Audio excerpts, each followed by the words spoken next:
Ashkan from Z News, Subhash Chandra हमारे chairman है, उनके साथ आपको शो करते मैंने फर्स्ट टाइम देखा.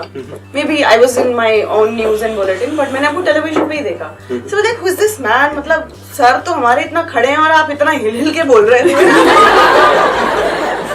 मैंने कहा मतलब ये है कौन, और सर के सामने मतलब सुभाष चंद्र के सामने ऐसा मतलब स्टाइल मार मार के बोल रहे हैं ना. मतलब आपकी 2-4 वीडियोस मैंने उसके बाद फॉलो करी, then I got to know that why you were, you know, that body language, that was awesome. मतलब मैं एक्चुअली मैं आपकी फैन हो गई. अरे सुनने दो, तारीफ हो रही हो, ताली बजा के रोक रहे हो उनको यार, हद है यार. जस्ट वन थिंग, मतलब आपकी लाइफ में कोई स्ट्रेस नहीं है? You don't have any stress in your... नहीं, प्रॉब्लम्स तो बहुत है, स्ट्रेस नहीं है. मतलब नहीं है, ऐसा लगता नहीं आपको देख के, that you know कुछ भी हो आपकी लाइफ में कोई प्रॉब्लम ही नहीं है. प्रॉब्लम्स हैं, आपने गलत बोला क्योंकि मैं शादीशुदा हूँ. तो प्रॉब्लम्स हैं, स्ट्रेस नहीं है. आराम से हल्की फुल्की तरीके से निकलता रहता है. Manage with the situation, because I think बहुत सारी सिचुएशन में बहुत सारा स्ट्रेस अपने आप आ जाता है. So how do manage with that? मैं लेता ही नहीं स्ट्रेस. जैसे कोई किसी को कुछ देता है, उसकी मर्जी ना, वो ले ना ले, मैं नहीं लेता. नहीं, मुझे नहीं चाहिए. मैं जब आज यहाँ आ रही थी, मेरा ऐसा कुछ भी नहीं था कि मैं आपसे ये सवाल करूँगी वो सवाल करूँगी, क्योंकि आपके वीडियोस में सब कुछ कवर हो ही जाता है जो भी जानना. मुझे बस आपने जो आपका जो लाइफ चेंजिंग वीडियो था उसमें आपने एंड में कहा था ना, कभी अगर मुझे कुछ देना हो तो आप किसी गरीब को खिला देना. You know that sentence touched my heart. तो उस दिन मैंने सोच लिया था कि मुझे एक दिन इस इंसान से मिलना है और इसको कुछ खिलाना है.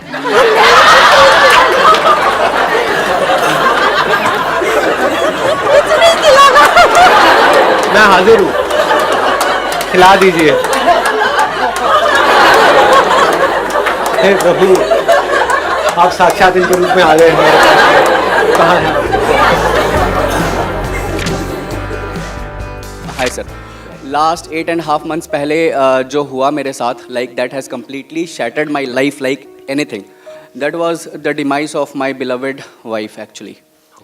So she died of the brain stroke. The medical term brain aneurysm कहते हैं उसको. So after giving the birth to the baby girl, she died. Like 10 दिन की थी जब मेरी बेटी, तो she passed away. तो उसके बाद 2-3 महीने तक बहुत ज़्यादा बुरा हाल था, because it was a love marriage. So bonding बहुत ज़्यादा strong थी. Every time I used to cry and all, वैसा होता है जैसे. तो that was the scenario. किसी ने बोला संदीप महेश्वरी जी का वीडियो आप देखो, शायद कुछ हेल्प मिले. So I started watching your videos. आपके एक वीडियोज़ में था कि खुश रहना सीखो. आप खुश नहीं हो तो आप दूसरों में खुशी कभी नहीं बांट सकते हो. लाइकवाइज कि अगर आप अपना केयर नहीं कर सकते हो तो आप क्या खाक किसी का केयर करोगे. सो इट्स लाइक कि मैं खुश रहने लग गया, और ये लाइफ में मेरे चेंज आया, बहुत बड़ा चेंज आया. ये लाइफ चेंजिंग वीडियोज़ मैंने आपके देखे. तो जब अकेले में आपको ऐसे याद आती है, वो सब होता है, जो भी पुराने जो मोमेंट्स थे और वो सब, हाँ, उस वक्त क्या करते हो फिर तो आप? मुझे आपकी वो वीडियो याद आती है कि कोई भी पास्ट आपका इतना स्ट्रांग नहीं हो सकता है, या कोई पास्ट आपके प्रेजेंट में आके उसको हार्म नहीं कर सकता है. तो बहुत हद तक निकल चुका हूँ, बट सर मैं चाहते नहीं चाहते हुए आपसे क्वेश्चन पूछ ही लेता हूँ. पूछिए सर, ऐसा क्या चीज़ किया जाए जो परमानेंट ओवरकम कर जाऊँ? This was a love marriage, right? इसका मतलब आपने प्यार को एक्सपीरियंस किया. कितने लोग हैं इस दुनिया में जो प्यार को जेन्युइनली डीपली एक्सपीरियंस कर पाते हैं? इसको इस तरीके से मत देखो कि ये क्यों हुआ, इसको इस तरीके से देखो कि ये हुआ. I experienced what love is. इससे बड़ी और क्या चीज है? क्योंकि वो भूख तो कभी खत्म होती ही नहीं है कि और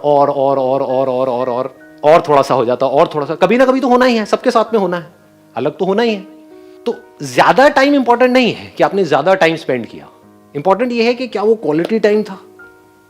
इस दुनिया में करोड़ों लोग हैं जिनकी शादी हो गई है, साथ में रह रहे हैं लेकिन खुश नहीं है. आप जब तक साथ में रहे, खुश रहे, इससे बड़ी चीज और क्या हो सकती है? So you are one of the most luckiest persons on this planet. मेरे दिल की ख्वाहिश तमन्ना थी कि जब मैं आपके साथ 1-to-1 हूँ, लाइव हूँ कभी, तो मैं ये क्वेश्चन खुद सामने से पूछूं, और उसका आंसर आपने बहुत अच्छे से मुझे दिया. So really I am really thankful to you from the bottom of my heart. Thank you so much. Thank you.